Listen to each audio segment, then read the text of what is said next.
Então, muito boa noite para todos, meus queridos, sejam mais uma vez bem-vindos à nossa aula remota, ao vivo, né?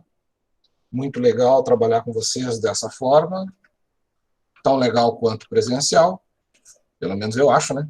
E vamos que vamos, dando continuidade à nossa amada patologia. Quer dizer, eu amo a patologia, vocês acho que não, né? Acho que vocês não gostam da patologia. Mas, enfim, faz parte. Meus queridos e minhas queridas, eu peço a permissão de vocês para gravar essa aula, justamente porque mais tarde vocês vão poder querer utilizá-la, né? Para estudar, enfim.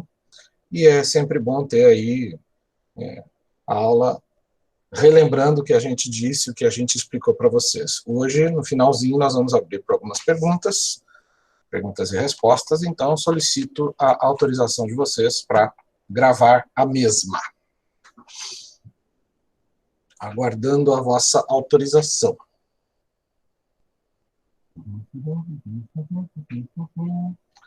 Sem problema nenhum, professor. Ok, beleza. É só para vocês mesmo, né? Só para o bom andamento do vosso estudo. Beleza? Isso é muito bom.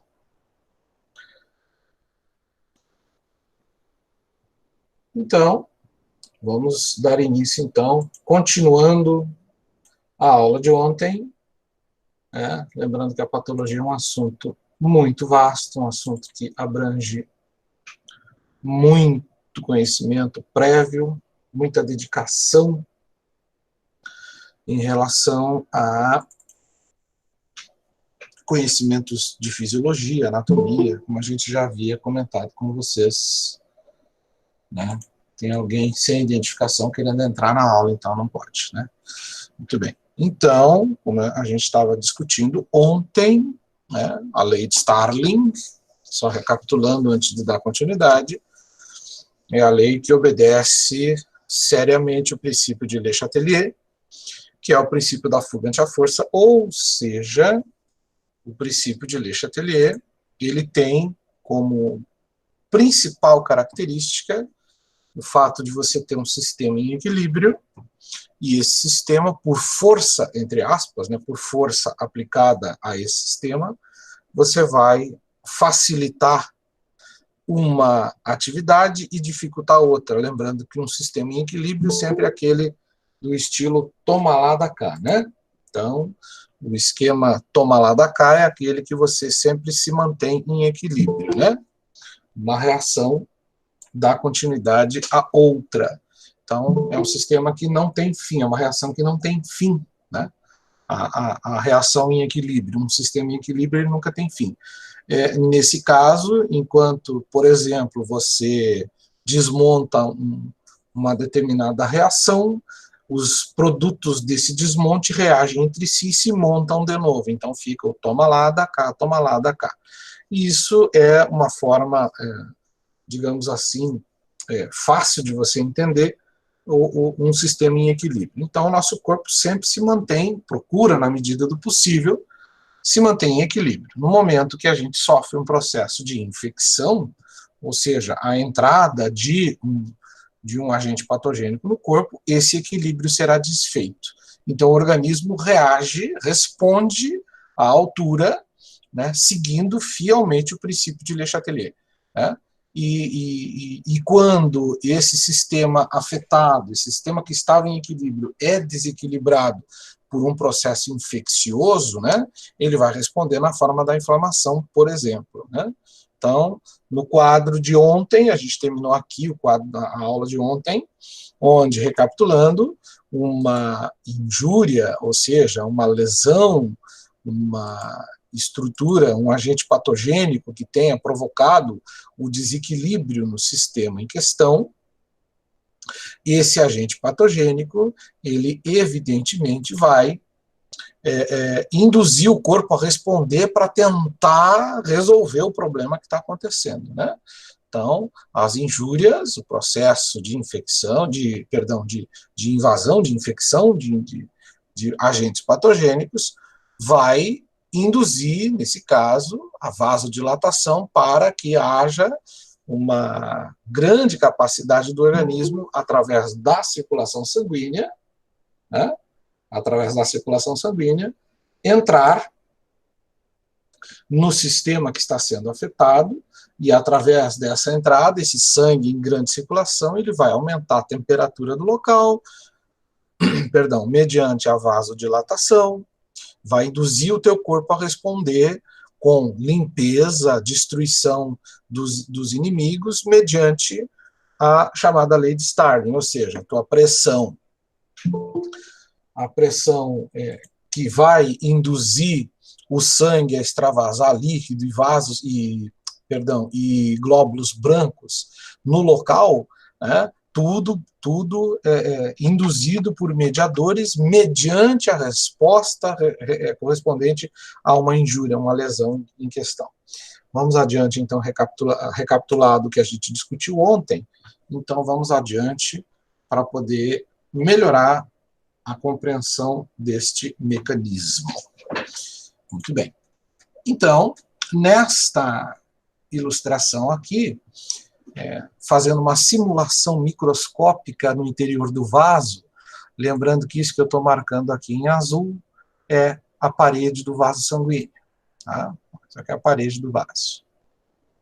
Significa que aqui você está vendo os glóbulos vermelhos e aqui os glóbulos branquinhos, que estão meio azulados na gravura, mas são os glóbulos brancos. Muito bem. Evidentemente, onde estão as letras indicando, que eu já vou explicar cada item que está aí, representa o tecido que está sofrendo a infecção, o tecido que está sofrendo a invasão patogênica, né? Então, quais são os passos, todos os passos que eu citei, que eu discuti com vocês ontem do mecanismo? Então, você sofreu uma lesão. Quem que está gerando essa lesão? Quem que está gerando essa lesão? Quem está gerando essa lesão é um indivíduo patogênico, ou seja, um agente físico, uma pancada, um corte, alguma coisa do gênero, né?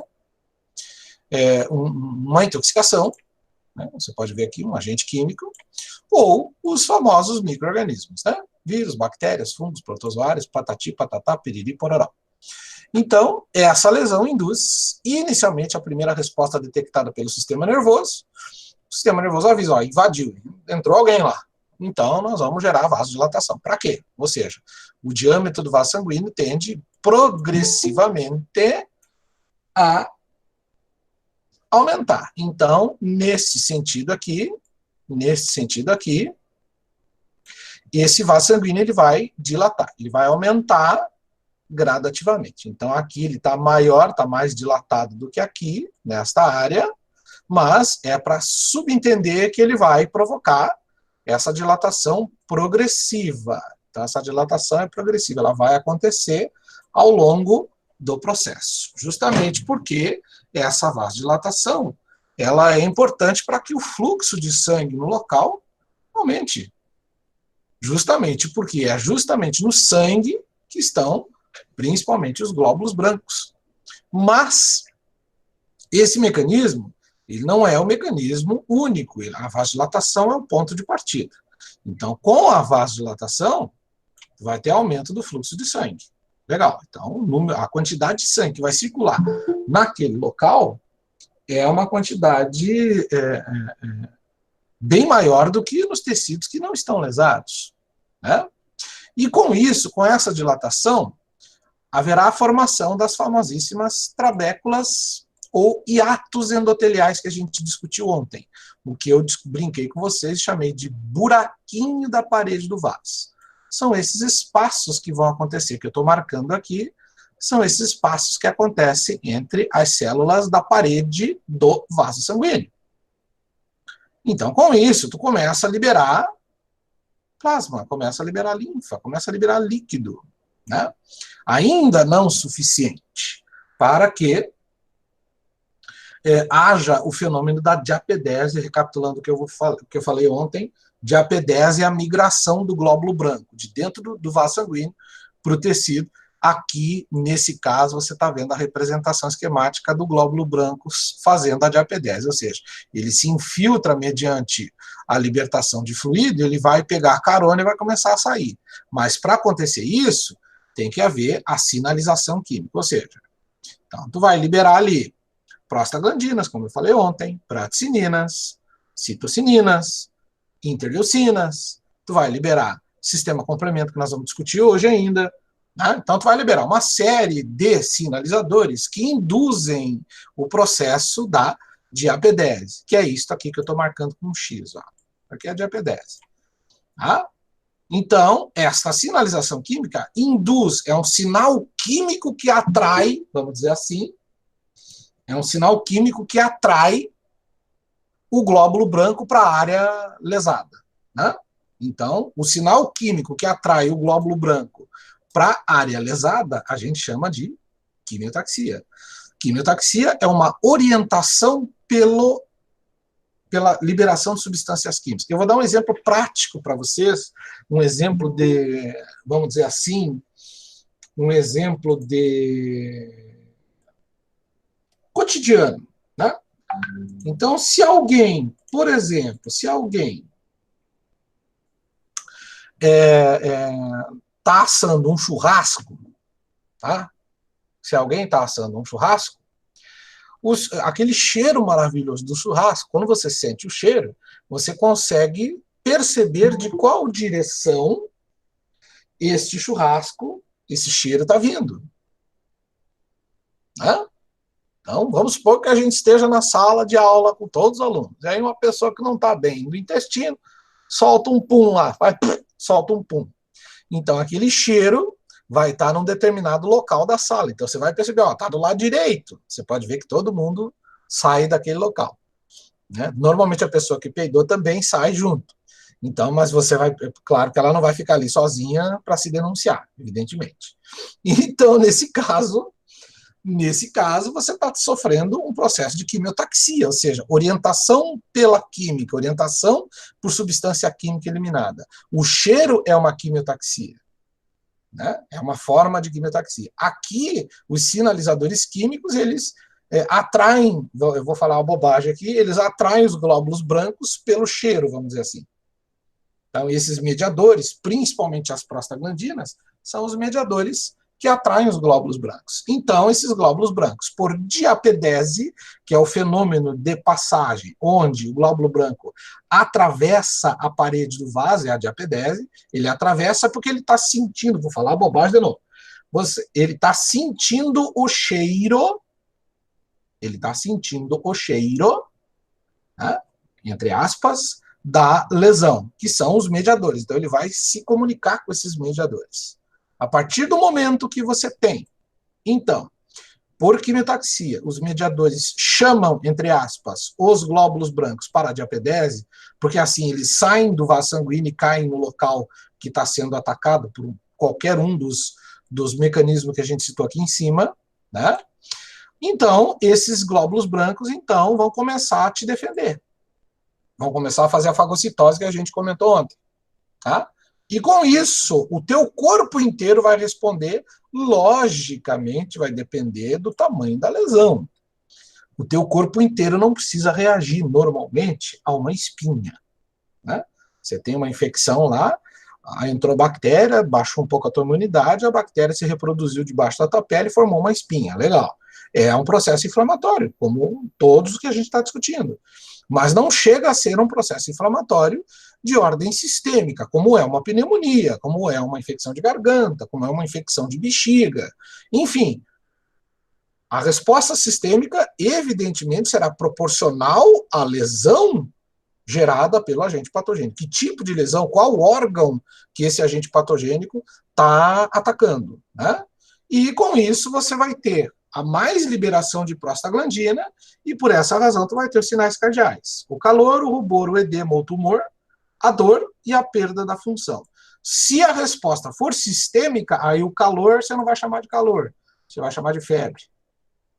Tá? Que é uma manifestação clínica que vai aumentar o recrutamento, a chamada dos glóbulos brancos para o local infectado. Então, você viu que é tudo uma sequência de eventos, né? Então, essa sequência de eventos vai induzir você a reagir, a se defender. Tá? Desta maneira. Vamos adiante. Então, como eu citei para vocês, eu quero que vocês façam uma pesquisa. Essa pesquisa é para estudo que vocês vão fazer. Vocês não me devem nada. Logicamente, é um assunto que será cobrado, né? Mas você não me deve nada, você não vai perder ponto, né, por não fazer, não é um trabalho. Eu quero que você faça uma pesquisa, né, sem pressa, pode fazer tranquilamente, nós vamos discutir isso daí na revisão antes da prova. Eu quero que você faça uma pesquisa sobre os mediadores Sialyl-Lewis. Tá? São mediadores, são receptores, sinalizadores químicos do processo inflamatório. Tá? Você não me deve nada, você não tem que me entregar nada, anota no teu caderno, né? Vai anotando as tuas anotações aí, tá? Faça essa pesquisinha que nós vamos debater isso daí nas aulas sequentes, que nós vamos falar muito de sangue na sequência da patologia. Tá? Depois da aula de hoje, nós entraremos nas hematopatologias, nas doenças do sangue, das doenças sanguíneas e sistêmicas, né? Então, resumão, você vai ter fases da reação inflamatória, aumento do fluxo de sangue por causa de vasodilatação, em virtude de uma lesão, os glóbulos brancos aqui rolando no sangue, entre aspas, com sinalizadores como selectinas, né? As moléculas de adesão celular que a gente citou ontem, né? Essas selectinas vão grudar nesses receptores endógenos aqui do vaso sanguíneo, que são os do Sialyl-Lewis. Essas proteínas são glicoproteínas, já estou adiantando o serviço para você, pesquisa depois o resto. Essas proteínas, que na realidade são glicoproteínas, que, tipo assim, gruda o glóbulo branco na parede, e nessa parede, essa reação entre esses sinalizadores internos mais a proteína integrina, que é outro sinalizador, ocorre a adesão do glóbulo branco, e o glóbulo branco atravessa a parede do vaso. Tá? Para quem não manja muito de inglês, está aqui, ó, blood vessel wall, ou seja, parede do vaso sanguíneo, né? Então, blood vessel, vaso sanguíneo, wall, parede. A parede do vaso sanguíneo, então, ela vai ser atravessada pelo glóbulo branco. O fenômeno esse chamado de apedese. O glóbulo branco, então, é chamado pelos mediadores, né? A quimiotaxia. Quem são eles? Os sistemas complementos, que nós vamos discutir daqui a pouquinho, né? A histamina, principalmente as prostaglandinas, as quemoquinas e os leucotrienos. Lembrando que leucotrienos e prostaglandinas são derivados do ácido araquidônico que a gente discutiu ontem, né? Se o mecanismo é bastante intenso, nós vamos continuar liberando sinalizadores para novos glóbulos brancos fazerem a trajetória, até darem de cara com o inimigo. E aí, dando de cara com o inimigo, ele vai fazer a fagocitose, que é aquele abraço celular em torno dos inimigos. Tudo isso induzido pelos sistemas complementares e sinalizadores químicos que a gente discutiu. Tá? Então, todo o mecanismo se baseia nesse princípio, né? Sempre sinalização. Você viu que o processo é um ciclo, né? À medida que a estrutura continua se reproduzindo, aqui no exemplo bactérias, né? As bactérias continuam ativando sinalizadores que vão chamar a galera para nos proteger. Então é um ciclo, né? Quando o número de bactérias vai bactéria, vírus, protozoário, toxina, enfim, o causador, o agente patogênico, à medida que ele vai diminuindo por ação do sistema imunológico, e você pode usar um remédio junto, um anti-inflamatório, um antibiótico, um corticoide, um hormônio, enfim, toda a ação que auxilia o sistema imunológico, ou só o próprio sistema imunológico, ele vai diminuindo o número de indivíduos que estão causando a lesão, e os sinais químicos, obviamente, vão diminuir. Se os sinais químicos diminuem, cessa-se a produção das glicoproteínas de Sialyl-Lewis, e a partir daí você não vai ter o mecanismo continuado. Então, para-se o processo. Normalmente, dependendo da patologia, a infecção é controlada pelo próprio sistema imunológico nesse simples processo que eu expliquei para vocês aqui. Quando são infecções mais bravas, aí normalmente tu precisa de um remedinho aí para ajudar, e nesse caso aí os famosíssimos antibióticos, anti-inflamatórios, antialérgicos, enfim, os antis que a gente usa para acabar com o nosso sofrimento no caso. Tá? Aqui a ilustração desse slide anterior, um pouquinho mais ampliada, tá? Só para vocês lembrarem então, tá bom? Para frente. Mais uma ilustração, essa ilustração aqui é horrível, né? Mas enfim, uma ilustração antiga, eu nem lembrava que essa ilustração estava nessa aula. Peço perdão pela péssima qualidade da ilustração, aqui o mecanismo que eu acabei de explicar para vocês, né? A adesão e rolagem, né? A quimiotaxia acontecendo, a diapedese, né? E a ativação mediante a lesão em questão, então o processo é cíclico, né? Lembrando que MACs são as chamadas moléculas de adesão celular, né? Integrinas, prostaglandinas, imunoglobulina, enfim, tem uma pancada que nós já discutimos. Decorrências do processo inflamatório agudo, né? Então, você pode ter inflamação do tipo serosa, que são as famosíssimas bolhas. Por favor, se você se ama, formou uma bolha no teu corpo, se você vestiu um sapato, aquele sapato roçou o seu calcanhar, né? Formou uma bolha no seu calcanhar, que você calça 44 e comprou um sapato 36, então não vai dar certo. Aí você tem uma bolha, você vai para a festa, dança e fica com bolha no pé. Se você se ama, se você é uma pessoa inteligente, tem conhecimento de causa, não fure a sua bolha. Não fure. A bolha ela está cheia de líquido chamado linfa, e na linfa está cheio de glóbulo branco, está cheio de complemento, está cheio de prostaglandina, está cheio de mediadores químicos para combater a lesão gerada por ação mecânica, ali é uma lesão física. Tá? Então não fure a sua bolha, por favor, deixa o corpo agir. Ah, professor, mas a bolha vai furar naturalmente. Exatamente, ela vai furar naturalmente.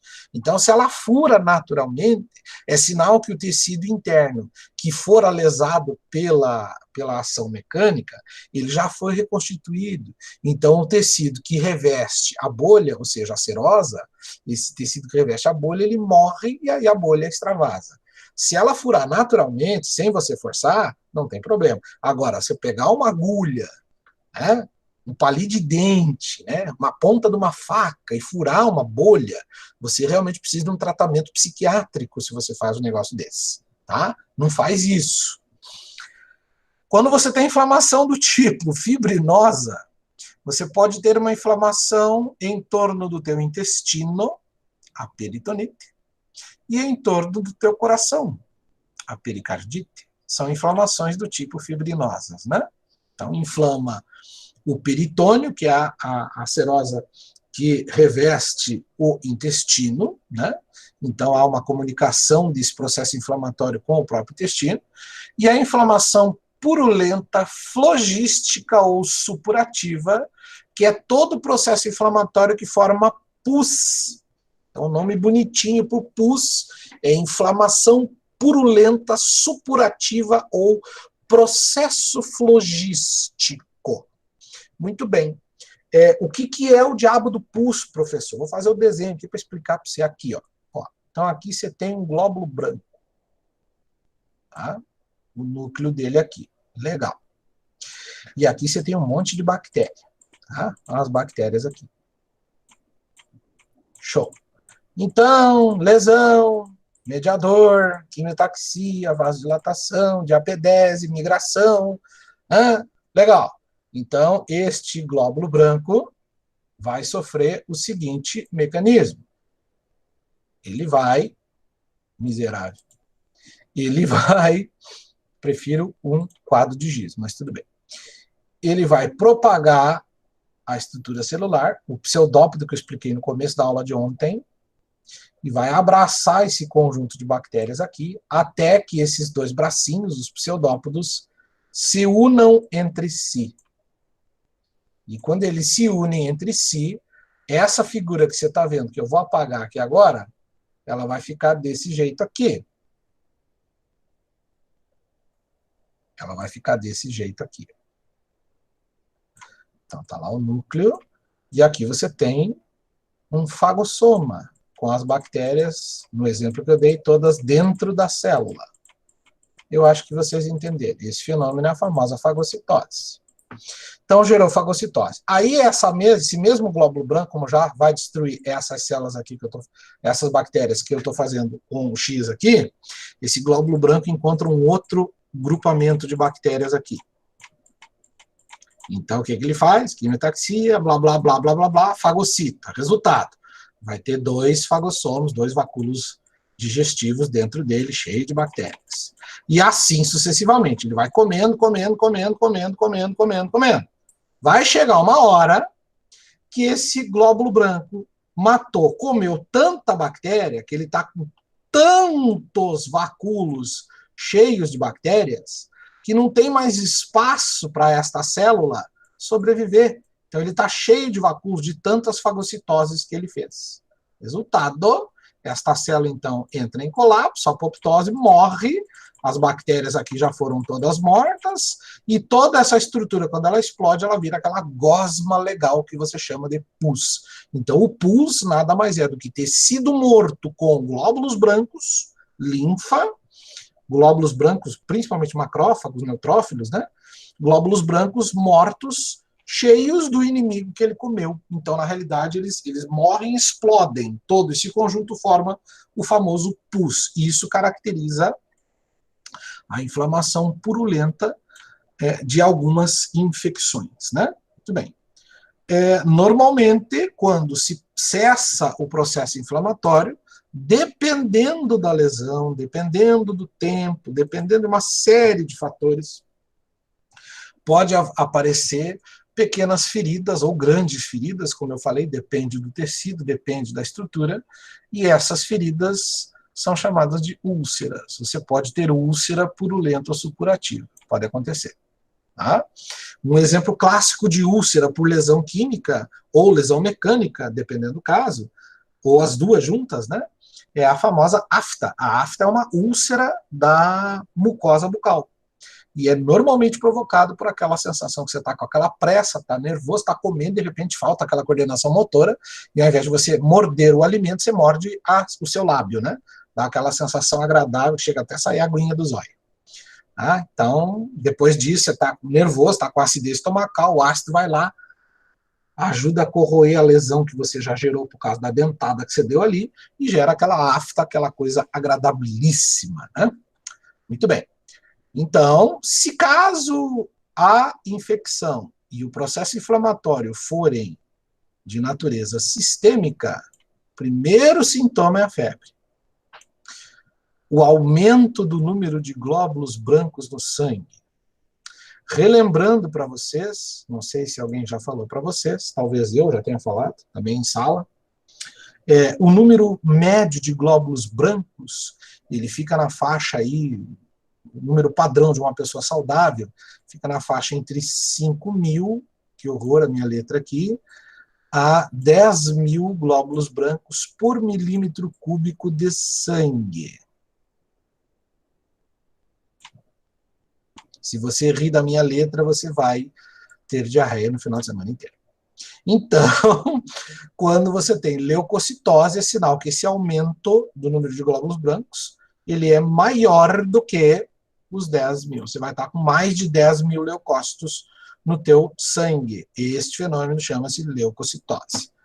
Professor, por que a sonolência? Motivo fisiológico, a queda da pressão arterial, hipotensão. E a queda da pressão te gera sonolência. Para quê? Porque dormindo, o teu corpo gasta menos energia e você tem boa possibilidade de resolver imunologicamente a lesão que está te causando essas decorrências aí. Então, o teu corpo vai usar tecnicamente as energias para destruir os inimigos mediante o mecanismo que a gente explicou para vocês. Tá? É comum durante a sonolência, como quase todas as doenças, quer dizer, todas as doenças, os médicos dizem assim, você está doente de X coisa, então você vai precisar de repouso, alimentação, hidratação, todo o blá blá blá que você já sabe, né? Então esse repouso, dormir bastante, é justamente uma forma de você ajudar o teu organismo a combater um determinado processo patológico. Normalmente, associado a todos esses mecanismos, você vai ter um certo aumento do consumo de energia, né? Vai ter aumento do consumo de energia que demanda a fabricação de anticorpos, a resposta imunológica, que a gente vai discutir daqui a pouco. Com base nesse processo, é comum uma pessoa, quando está adoentada, um processo patológico que envolveu, além da infecção, o processo inflamatório, ela ter quebra acentuada de gordura. Lembrando que os fosfolipídios são a matéria-prima para a fabricação dos principais sinalizadores do processo inflamatório, que são as prostaglandinas, né? Então, os fosfolipídios, as gorduras em geral, vão sendo consumidas com grande intensidade. Tá? Vamos adiante. Esta fotografia, bem suave, como vocês estão vendo, fotografia de uma criança vítima de desnutrição e infecção dentária. E a infecção dentária gerou uma infecção, um processo inflamatório, você pode ver aqui o processo inflamatório acentuado exposto, né? Uma doença chamada cancrum oris. Esse processo inflamatório é uma patologia de uma bactéria que vai inflamando o processo, o tecido ósseo e o tecido gorduroso e epitelial. Você pode ver que ela não tem mais pele, né? E o osso foi totalmente, deixa eu tirar o meu risco aqui, o osso foi totalmente destruído aqui, ela perdeu boa massa óssea, a arcada dentária superior, por uma infecção dentária, né? Você pode ver que a pele também já foi para o espaço, ela tem que evidentemente, fazer enxerto aqui, uma cirurgia plástica para resolver o problema. Essa fotografia foi tirada do livro de clínica médica do Forbes e, lamentavelmente, a criança faleceu alguns meses depois em decorrência da infecção que se tornou generalizada, virou uma septicemia, né? É o famoso cancrum oris aí, né? Corroeu literalmente toda a face da criança, lamentavelmente. Eu não sei qual é a idade da criança, que o livro não informa a idade, mas pela expressão facial, pela anatomia do rosto da criança, não deve ter mais do que 11, 12 anos. Nem isso, talvez. É terrível. Vamos adiante. Resumaço dos mediadores e, em seguida, a resposta imune, né, para o mecanismo já explicado. Quem são eles? Os mediadores celulares em geral. Histamina, por exemplo, é o mediador principal das reações alérgicas, desde uma coceirinha até um choque anafilático, a histamina é o principal. Quem produz a histamina são os mastócitos, os basófilos e as plaquetas. Lembrando, mastócitos e basófilos são glóbulos brancos, né? Plaquetas são trombócitos. A serotonina, né, produzida pelas plaquetas, e as enzimas dos lisossomos, produzidas principalmente pelos neutrófilos e pelos macrófagos, também dois tipos específicos de glóbulos brancos. Muito bem. Quando o mediador é produzido no momento do processo inflamatório, a partir da quimiotaxia, a partir da lesão detectada. Então, as prostaglandinas, que são os principais, depois leucotrienos, os fatores proteicos de ativação plaquetária, que são os fatores ativadores plaquetários, também conhecidos como PAF. Ali ele é um P, tá, pessoal? É um PAF. PAF, do inglês, fator de agregação plaquetária, né? A tromboxana, que é um tipo de prostaglandina, é um fator de agregação plaquetária, tá? Todas as espécies oxidativas, né? O óxido nítrico produzido pelos macrófagos, né? Aqui todos, podia ter colocado só todos os leucócitos, né? E as citocinas, que são produzidas por linfócitos e por macrófagos. Você viu que esse quadro aqui é uma decoreba desgraçada, né? O fator 12 da coagulação, que é o fator de Hegmann, que são as cininas que induzem o processo de quebra da fibrina para a formação do coágulo, né? e o sistema complemento, que a gente vai discutir daqui a pouquinho. Tá?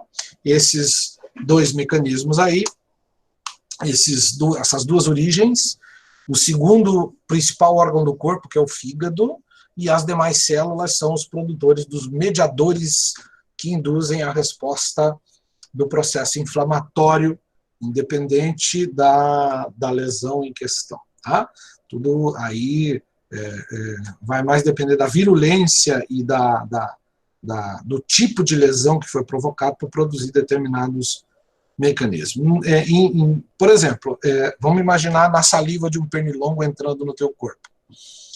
Se a saliva do pernilongo, vamos supor que o pernilongo não está contaminado, é um pernilongo comum, caseiro, não tem nenhum vírus, só quer tomar o teu sangue, só quer se alimentar. Não que o outro não queira também, mas o outro é mais nocivo porque traz algum agente patogênico junto. A saliva do pernilongo, quando ela entra no teu corpo, ela atua como um agente patogênico. Então é um corpo estranho e o organismo normalmente consegue destruir mediante liberação apenas da histamina. Né? Então tu sente a coceira por causa da histamina, os mastócitos, os basófilos e os macrófagos junto com os neutrófilos vão dar, digamos assim, cabo desta saliva, destroem a saliva no local mesmo ali, a presença dela, você sente uma coceira, depois você pode ver que a coceira vai chegar uma hora que passa. Né? Claro, isso também tem que se levar em consideração o grau de alergenicidade da pessoa em relação à picada do inseto. Por exemplo, falar de mim.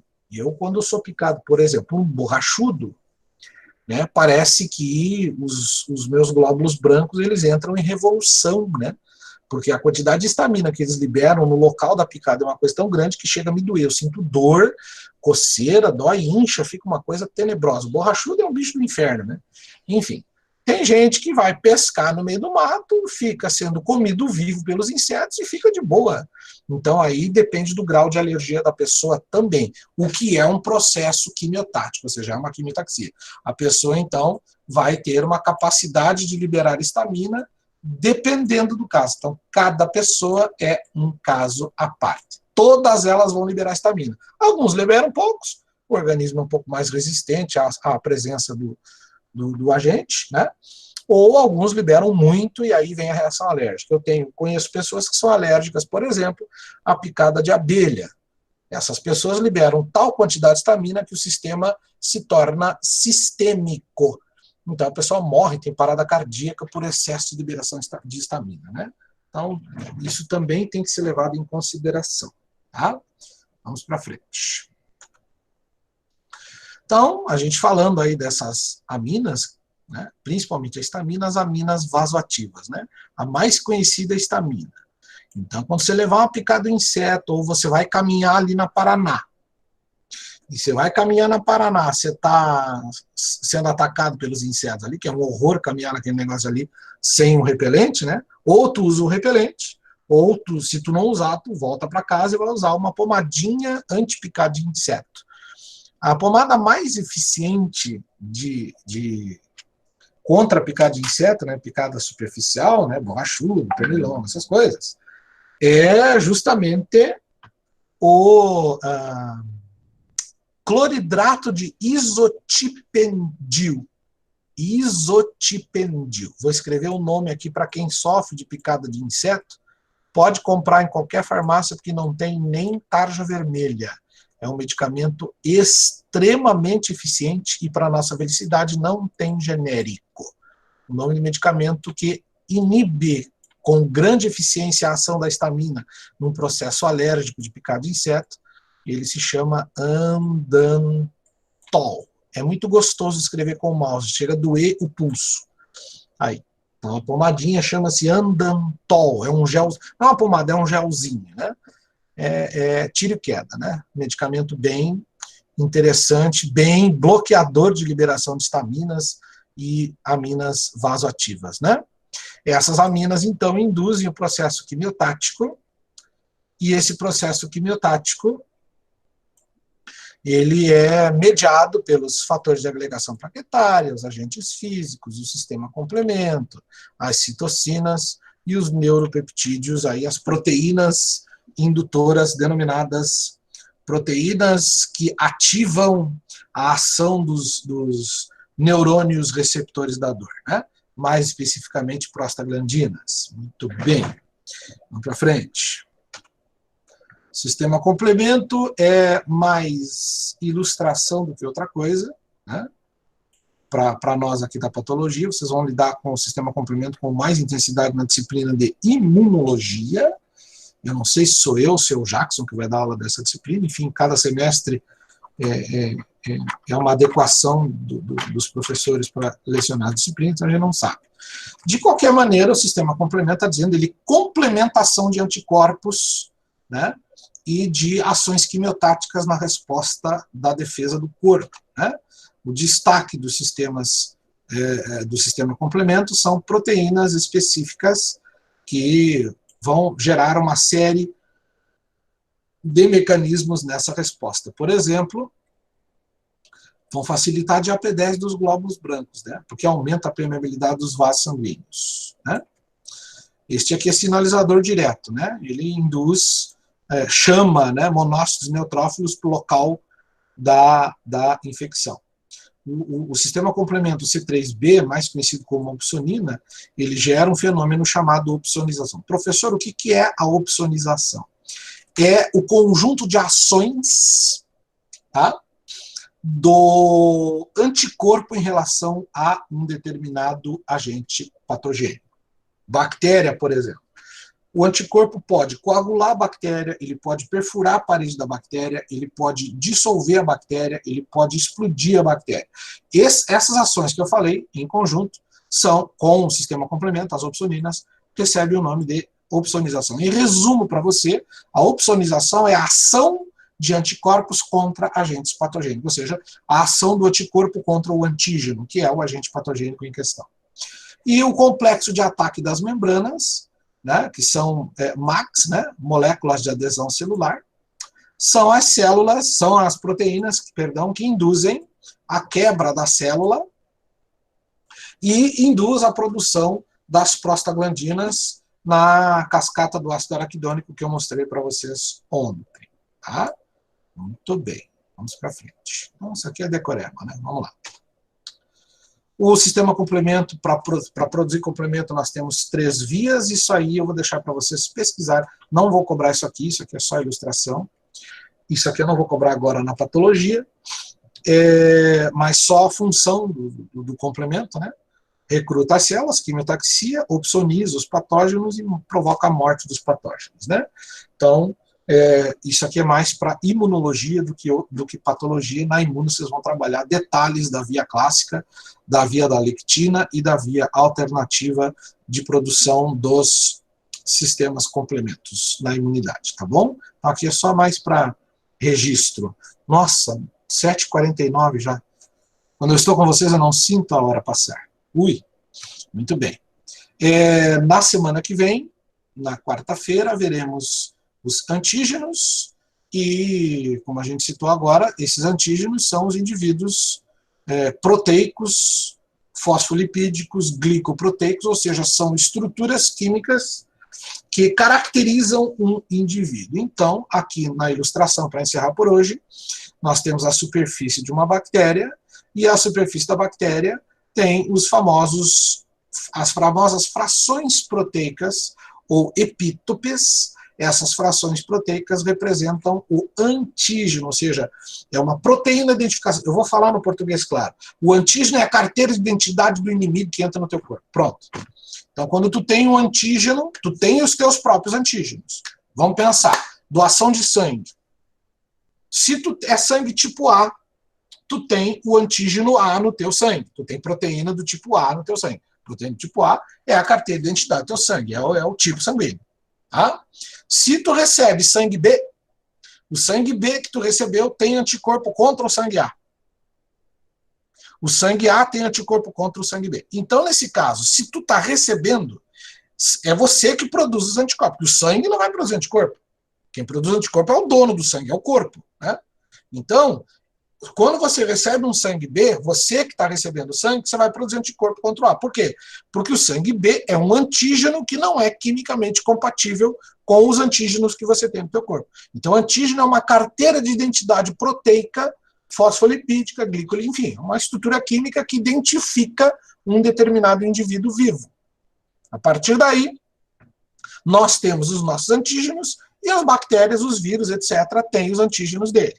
Através da presença dessas proteínas, a gente consegue identificar a presença de um inimigo no nosso corpinho. Tá bom? Na semana que vem, a gente dá continuidade a esse assunto, vamos trabalhar a resposta imunológica primária para você complementar esse assunto, e na quinta-feira a gente começa a parte da hematopatologia, que é o estudo das doenças do sangue. Meus queridos e minhas queridas, eu agradeço a presença de todos, né? Eu queria deixar um recadinho de saúde e felicidade para vocês, um bom fim de semana, e que Deus abençoe a todos. Um abraço, muito rock na veia. Tchau.